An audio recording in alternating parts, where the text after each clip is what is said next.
नमस्कार दोस्तों। क्या धर्माचार्य सिर्फ राजनीति के लिए बचे हैं? एक शाही स्नान की जिद या सनातन को कमजोर करने की साजिश? पूरी दुनिया की नजरें प्रयागराज पर थी, लेकिन संगम की लहरों से ज्यादा शोर पुल नंबर 2 पर मचे हंगामे का था। एक तरफ उत्तर प्रदेश की वो पुलिस थी और दूसरी तरफ ज्योतिष पीठ के दावेदार स्वामी अभिमुक्तेश्वरानंद जी थे, जो अपनी पालकी के साथ सुरक्षा घेरा तोड़ना चाहते थे। लेकिन यह विवाद सिर्फ एक पुल का नहीं है, यह विवाद उस भाषा का है जिसमें एक मुख्यमंत्री को औरंगजेब कहा गया। यह विवाद उस राजनीति का है जिसमें मुख्तार अंसारी के लिए आंसू बहाए गए।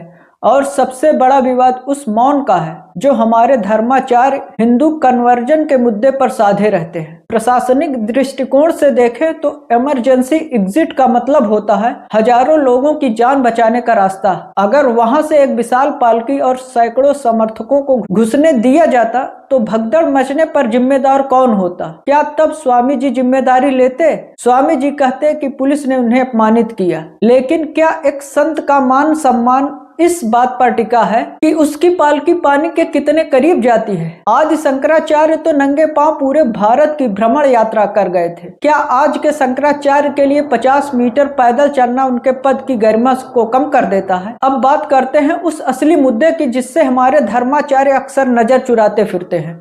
भारत के सुदूर गांवों में, आदिवासियों की बस्तियों में और दलित मोहल्लों में कन्वर्जन का कैंसर फैल रहा है। मिशनरी ताकतें चावल की बोरी और बीमारी ठीक करने के नाम पर सनातन को दीमक की तरह चाट रहे हैं। सीधा सवाल यह है, जब बस्तर में हिंदू अपना धर्म छोड़ रहा था तब स्वामी जी कहाँ थे? जब पंजाब के गांव में ईसाई मिशनरी पैर पसार रही थी तब कितनी पदयात्राएं इन पीठों से निकली? क्या एक धर्माचार्य की जिम्मेदारी सिर्फ टीवी पर आकर राजनीति करना है, या उस आखिरी पंक्ति के हिंदू को बचाना जो गरीबी के कारण अपना धर्म बेच रहा है? विडंबना देखिए, योगी सरकार कन्वर्जन विरोधी कानून लाती है, मिशनरियों की फंडिंग रोकी जाती है, लेकिन हमारे ये धर्माचार्य योगी को ही अहिंदू बताने पर तुले हैं। क्या यह अपनी ही पीठ पर छुरा घोंपना नहीं है? स्वामी जी ने ही योगी को हुमायूं का बेटा और औरंगजेब कहा। औरंगजेब वह था जिसने काशी विश्वनाथ मंदिर तोड़ा, योगी वह है जिन्होंने उसी काशी विश्वनाथ का भव्य कॉरिडोर बनवाया। औरंगजेब वह था जिसने जजिया कर लगाया, योगी वह है जिन्होंने कुंभ को वैश्विक सम्मान दिलाया। वही स्वामी जी जो योगी को औरंगजेब कहते हैं, वो मुख्तार अंसारी की जांच की वकालत करते हैं। वही मुख्तार जिस पर कृष्णानंद राय जैसे हिंदू नेताओं की हत्या का आरोप था।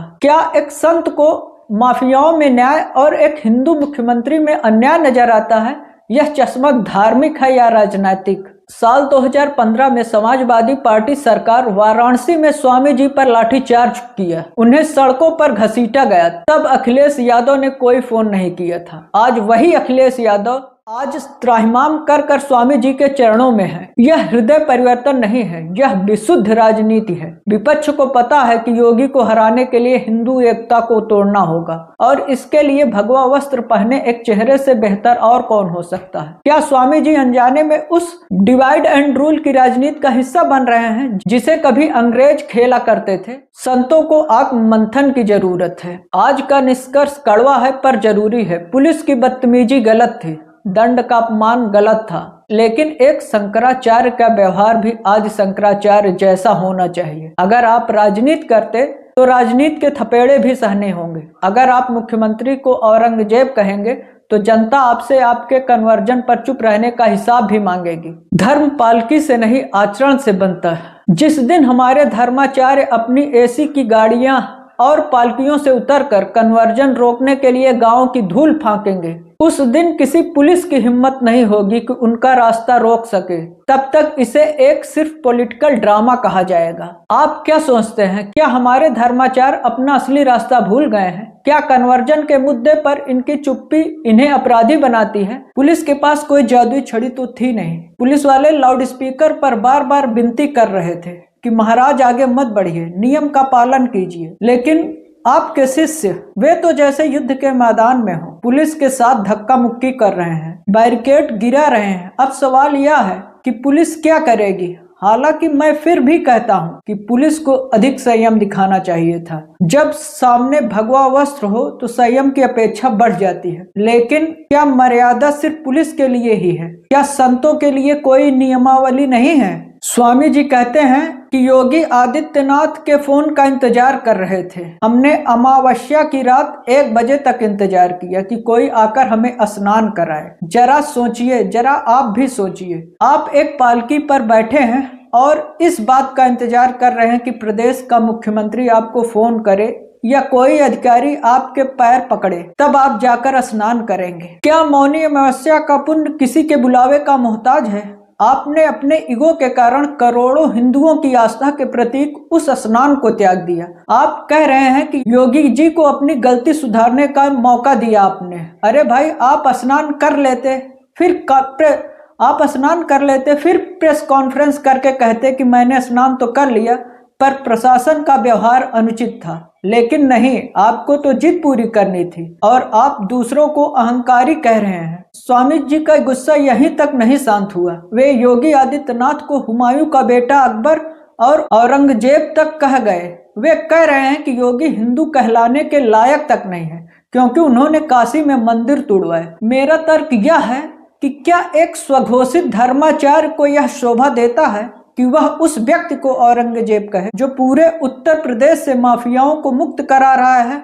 वही माफिया मुख्तार अंसारी जिसके लिए आप जांच की मांग कर रहे थे। क्या आपको नहीं पता कि मुख्तार अंसारी कौन था, या आप जानबूझकर अंधे होने का नाटक कर रहे थे? जब आप ऐसे अपराधियों के साथ खड़े दिखते हैं तो आप जनता से क्या उम्मीद रख सकते हैं? जब बात शंकराचार्य की पदवी की आती है तो स्वामी जी कहते हैं कि उनके पद पर कोई विवाद नहीं है, लेकिन सच तो यह है कि मामला कोर्ट में है। वे कहते हैं कि राष्ट्रपति या मुख्यमंत्री को यह तय करने का अधिकार नहीं कि शंकराचार्य कौन है। यह ठीक है, आप जो कह रहे हैं ठीक है, हमने मान लिया, लेकिन क्या आपका आचरण एक शंकराचार्य जैसा है? धर्मगुरु का काम होता है धर्म की रक्षा करना। आपके क्षेत्र में ईसाई और मुस्लिम कन्वर्जन हो रहा है, धड़ल्ले से हो रहा है। उसे रोकने के लिए आपने क्या किया? आप कितनी बार पदयात्रा निकाले, कितने लोगों से मिले, कितनी बार आपने सवाल उठाया? वहां तो आप चुप रहते हैं, लेकिन राजनीति पर आप 24 घंटे टिप्पणी करते हैं। जब भी आप टीवी पे दिखते हैं तो राजनीति पर टिप्पणी करते हुए दिखते हैं। आप धर्म के शंकराचार्य कम, राजनीति के शंकराचार्य ज्यादा लगते हैं। आपको 2015 की बात तो याद होगी ही। अखिलेश यादव की सरकार थी, पुलिस ने आपको, आपके शिष्यों को बुरी तरह पीटा और घसीटा था। आज वही अखिलेश यादव आपके पास आकर सहानुभूति जता रहे हैं और आप गदगद हो रहे हैं। आप कह रहे हैं कि उन्होंने हरिद्वार में आकर त्राहिमाम शरणागतम कहकर माफी मांग ली थी, इसलिए आपने उन्हें माफ कर दिया। तो क्या अब आपकी जिद यह है कि योगी आपके चरणों में लौट जाए, आपसे माफी मांगे? आप इस प्रतीक्षा में बैठे हैं कि योगी जी बाल्टी में गंगा जल लाके आपको स्नान करवाएं, फिर आप उनको माफ करेंगे। आपको क्या लगता है कि यह किसी संत का व्यवहार हो सकता है? नहीं, बल्कि यह एक राजनीतिक सौदेबाजी है। जब माघ मेले में कोई शाही स्नान की परंपरा है ही नहीं, अखाड़े कुंभ और अर्धकुंभ में पालकी से जाते हैं, आप माघ मेले में पालकी लेकर अड़ गए। पुलिस ने कहा कि 50 मीटर पैदल चल लीजिए, तो आपने इसे अपने विवेक का अपमान समझा।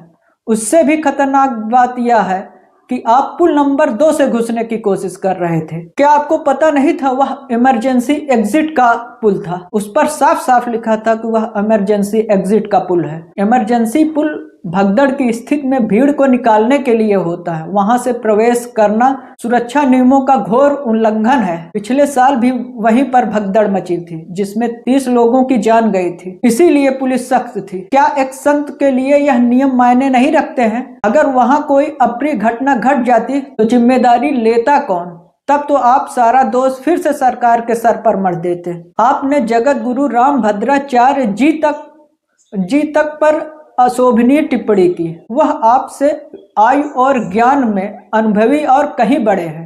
एक सच्चा संत दूसरे संत का अपमान कभी कर ही नहीं सकता। आपकी राजनीतिक महत्वाकांक्षाएं आपके भगवे चोले से बाहर झांक रही हैं। आप बिहार में 243 सीटों पर चुनाव लड़वाने चले थे। क्या यह एक धर्माचार्य का काम हो सकता है? मैं यह चाहता हूं कि आपके वीडियो वायरल हों, लेकिन राजनीतिक ज्ञान के लिए नहीं, धर्म और अध्यात्म के ज्ञान के लिए। आप धर्म को दिशा दीजिए, देश को नहीं। आप धर्माचार्य हैं, धर्म को दिशा दीजिए। देश चलाने की जिम्मेदारी संविधान और सरकारों की होती है।